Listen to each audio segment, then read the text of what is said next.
Thankfully, I've never been in a coma. There was a time when I slept for a really long time, but I never drifted into a deep unconscious state for days on end.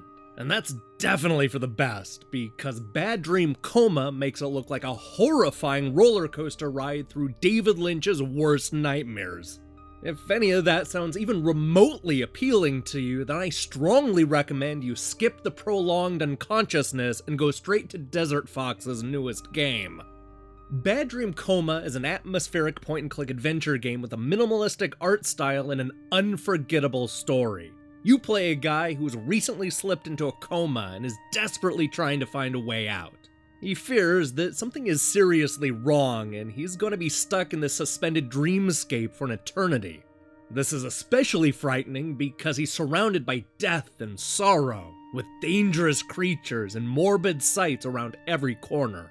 The idea is to go from frame to frame picking up items and using them to solve puzzles. From a gameplay perspective, this is a lot closer to Myst than Maniac Mansion. But don't think that means we're getting a bunch of nonsensical puzzles that involve hours of trial and error, because the puzzles here make sense and use understandable logic.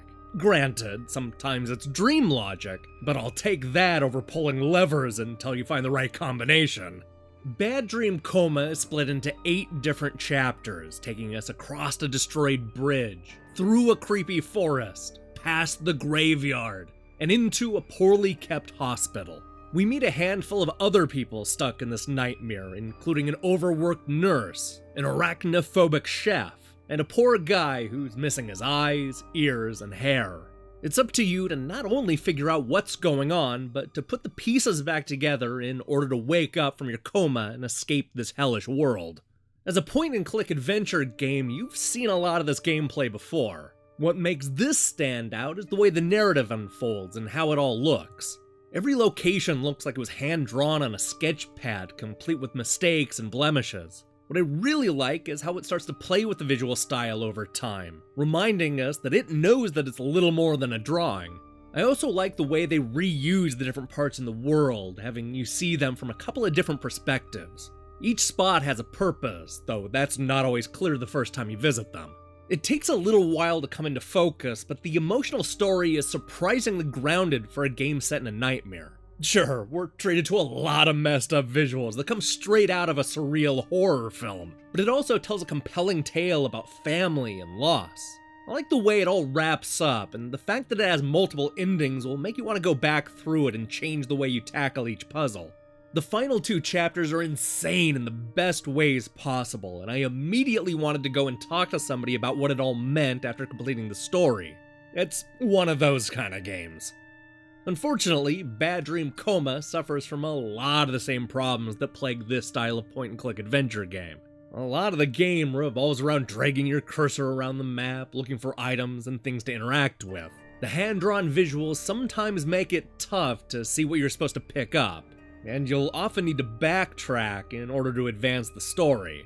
There are a lot of things that can only be collected once you've triggered a certain scene, so it's easy to miss what you were supposed to grab because it was just part of the background a minute ago. It would have been nice to see the game offer an optional hint when you're stuck, because there's a little too much pixel hunting in the same few rooms.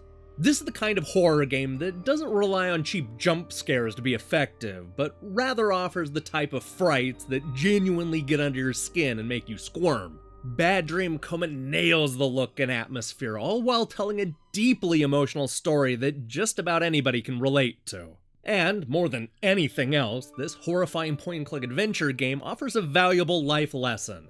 Do anything you can to avoid drifting into a coma.